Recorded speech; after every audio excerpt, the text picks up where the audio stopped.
welcome back to my channel. My name is Kennedy if you are new here. If you are someone that has bought the G7X Mark II recently, then this is the video for you. This camera has had an absolute chokehold on people since like 2015, but recently it has gone very viral on TikTok. And I've seen so many people talk about how obsessed they are with the camera, whether it's for vlogging, whether it's for photography, whether it's for taking like those cute little flash digital photos. People are absolutely obsessed with this camera, and I completely understand why, because it was my very first camera that wasn't my phone that I shot on. I personally bought this camera in 2020 to shoot product photography on my Instagram, which I don't really post about anymore, but it was a time back then. I also use this camera a lot when I had my old YouTube channel. And even though it's a point and shoot, this is a really great and more importantly powerful camera to create content, photo as well as video.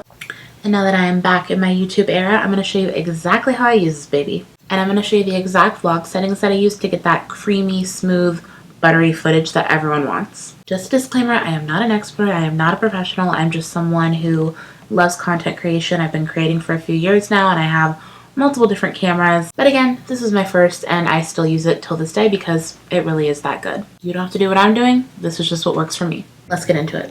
I'm just going to start with the top of the camera and these settings right here. And the first thing I'm going to do is press this little button to turn my camera on. So this top button right here can actually turn, and I usually just keep it on movie mode whenever I'm vlogging or shooting any type of video.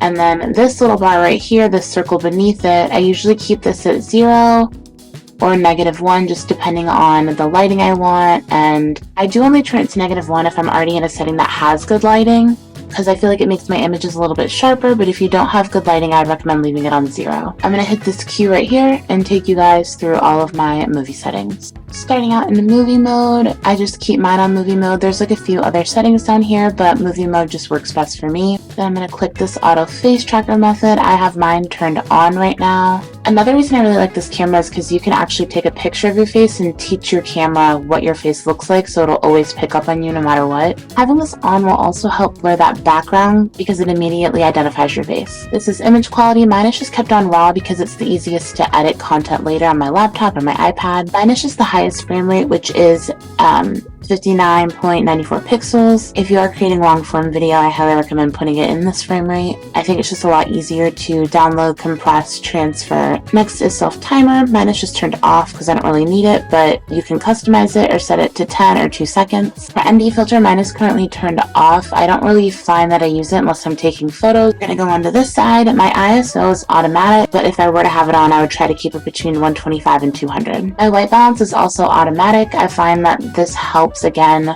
kind of just measure out the temperature for me, so I don't really have to worry about it because I do shoot in mostly natural lighting. This camera also has quite a few settings though in terms of lighting. If you're in daylight, if you're indoors or shade, if it's cloudy outside. It also has this underwater setting that I've always wanted to use, but I don't really have the equipment to put this camera in the water, but maybe one day. For picture style, I also just keep this on auto unless I know that I'm 100% going to be shooting something very specific. For auto light optimizer, I keep mine on high, so it'll automatically correct it to the brightest and most high contrast image possible, just because I feel like it gives you that really sharp, good footage. This camera does have a lot of other functions, but right now this is just what I'm using in terms of vlogging and getting that crisp, creamy footage. Please let me know if you want to know more about this camera. And before I go, the last thing that I do love about this camera is that this is able to flip up so you can easily see yourself. I'm currently recording on my DSLR Canon G7X Mark II, and you can already see the footage on this camera is balanced, crisp, and clear. Thank you so much for watching. If you like this video, please like this video, and I hope you have the best day.